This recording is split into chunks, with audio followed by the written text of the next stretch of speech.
r/AskReddit. People who work in human resources, what is the weirdest thing you have seen? Guy came into the interview in sweatpants and a hoodie and said he didn't need the job because of how much money he was making illegally, but he wanted to have a job so the IRS didn't get suspicious. Weirdest part is I don't live in America. I very much doubt the IRS cares about Canadian tax returns. Undocumented immigrant? IRS don't duck around, even with foreign earnings. He didn't have any American addresses or jobs on his resume, but I honestly don't believe a word he told me all interview, so who knows. The maintenance guy had been living up above the ceiling of the building. He had built a little cubby living area with electricity and a small fridge and everything. Hey, that happened at the university where I used to work. Guy had had a nasty divorce and set up a cot in the basement under the structures lab. Dunno how he tolerated that. It was loud from the gas hydraulic pumps running all the time, and probably averaged about 35 degrees Celsius. That's 95 degrees Fahrenheit. Plus, the ceiling was about 1.5 meters high, the floor was covered in grime and oil, and the place stank. He was gone before I started, but I heard he'd been living there for a few months before getting caught. At the university where I work, they found a homeless woman living in an unused office. Kind of smart, actually. Not now, of course, with universities shut down, but generally universities are safe places, well patrolled, with clean restrooms and students dropping change and abandoning uneaten food. During normal times, there's always a bake sale or hot dog sale going on. Almost every day there's an organization offering free pizza if you go listen to their talk about HPV, careers, Jesus, or trends in the energy sector. If you get bored, there are free concerts and talks, and no one will notice you in a crowded lecture hall. Or you can just go read books or magazines in the library. Keep yourself clean and tidy, and you can be homeless a long time at a university. At my university, there were steam tunnels, underground passages for big pipes carrying steam to heat the buildings. One of the music grad students made his own little living area in one of the tunnels. He stole books from the music library and lined the tunnel with them. He stole a harpsichord and would have little concerts for his friends in the tunnel. He later started a cult. This sounds like the plot to an opera. The phantom of the steam pipes is there, ankle deep in grime. I used to work in HR at a large corporation. There was a big HR back office team doing a lot of processing and data entry, including employees' bank info for their salary. It just so happened that on the same day 2 employees with the same name started, and a huge clusterfuck ensued. First, the banking information was entered for the wrong person. One of them realized and had it corrected, but the other wasn't fixed, so both salaries went to one person. The unpaid guy started refusing to come to work, but payroll said that the payment cleared and the account was in his name, so he was terminated for refusing to come to work. He kept calling, and the HR support team kept misidentifying him as the other guy who was still working for us, so when they raised a ticket to get his bank information changed, they changed the info of the wrong guy, so now the guy who doesn't work for us is getting paid the salary of a guy who does. When this was finally worked out, the first guy was given his job back, but on his first day back security misidentified him and issued him a badge of the other employee, so now he was clocking hours for the other guy and not getting paid again because he never clocked in for himself. It took about 3 months for all this to be worked out. Moral of the story is, use a ducking email address to identify people. Edit. Yes, the employees had unique IDs. The problem was people were searching for them by name and tunnel visioning on the first result. Also, I was suggesting the email can be used to identify people face to face or over the phone. I wasn't suggesting it should be used as the primary key in a database.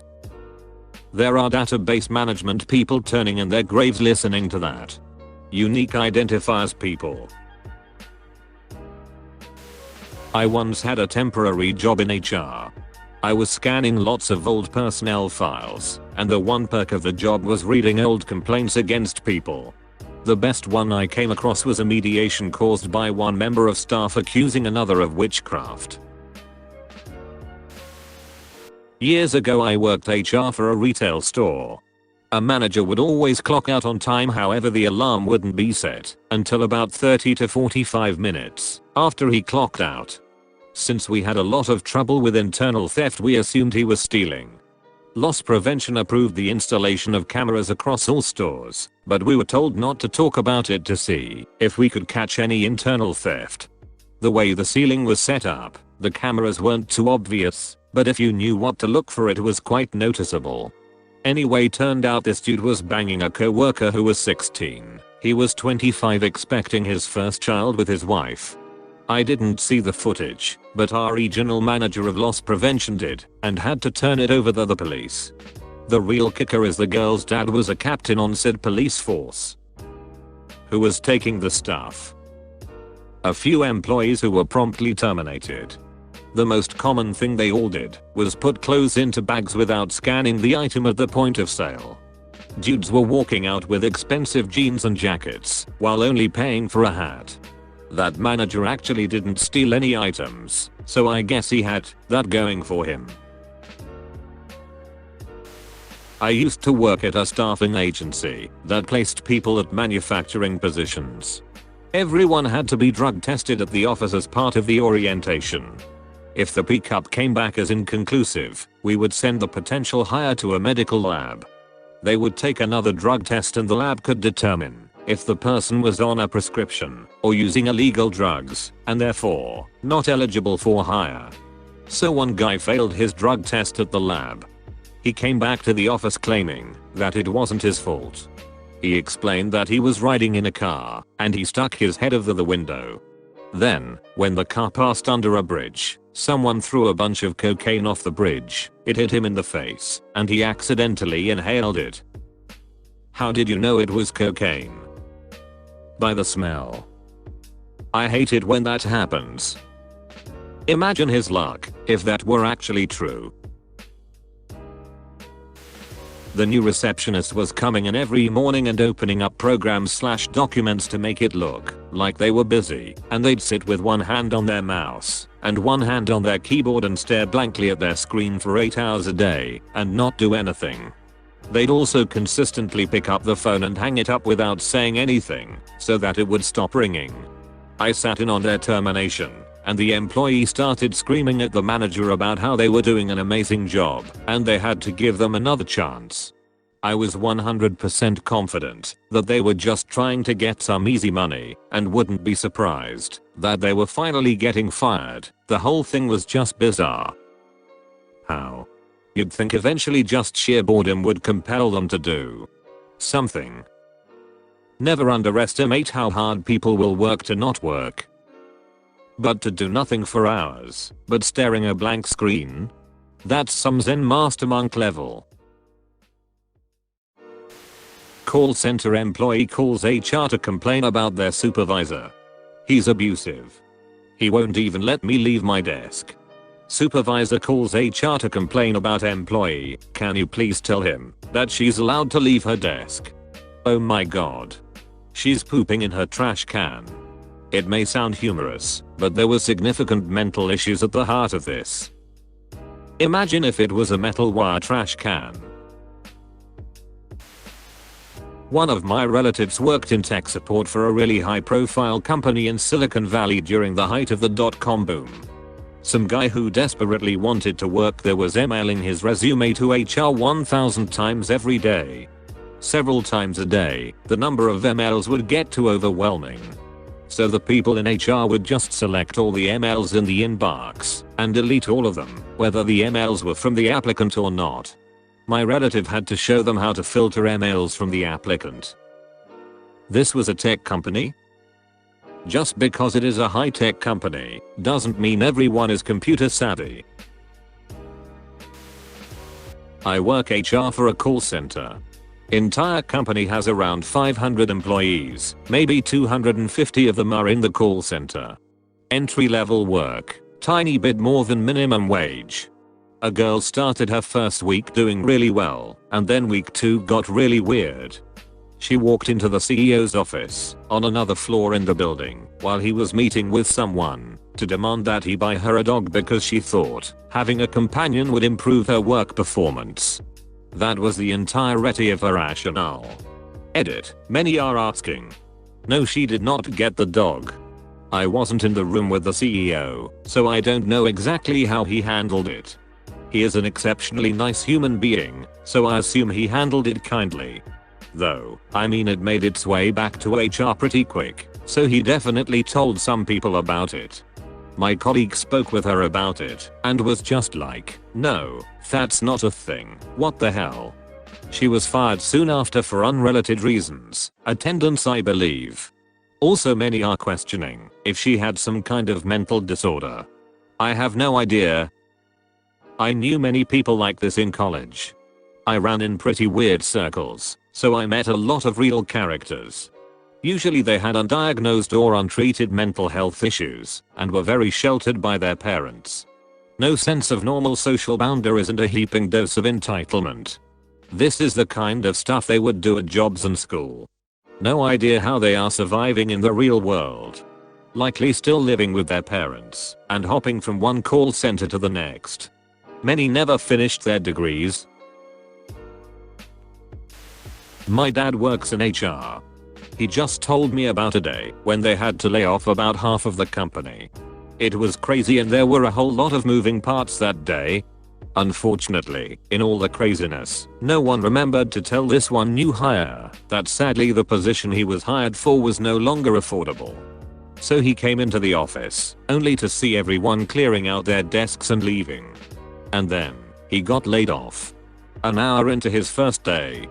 He said the guy understood, but it was the most horrible he ever felt for someone in his life. Worked for a large trucking company.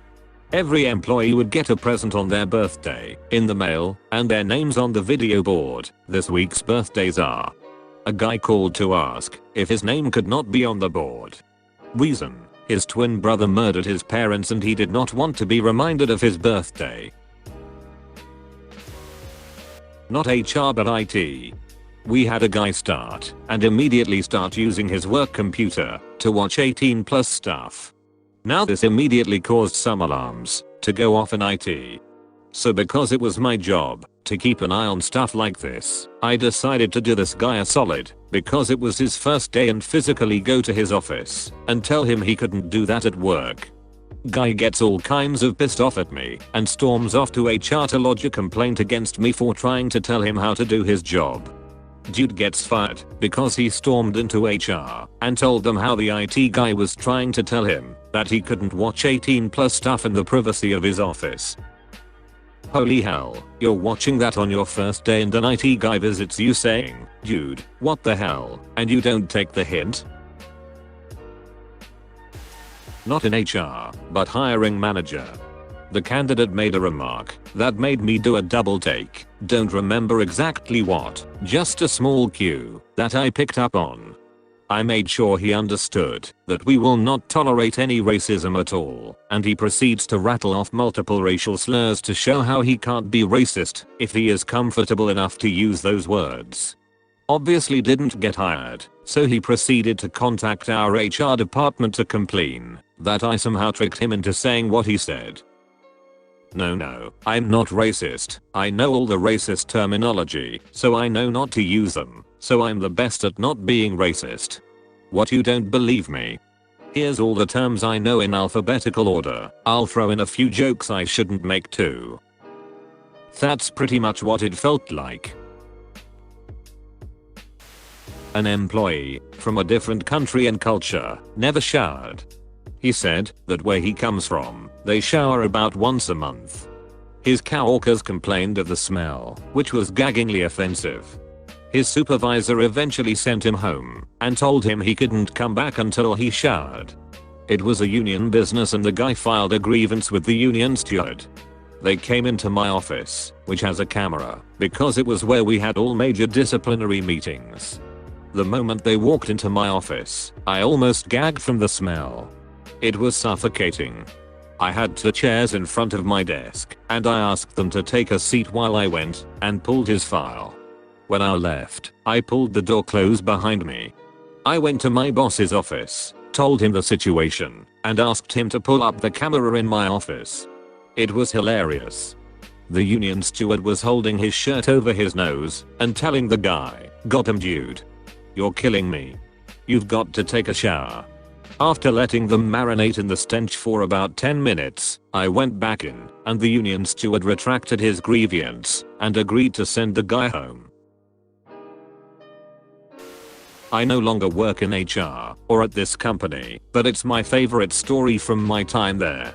Our benefits team made the decision to eliminate reserved parking as lots of employees were frustrated when they walked past dozens of empty spots in the reserved lots every day.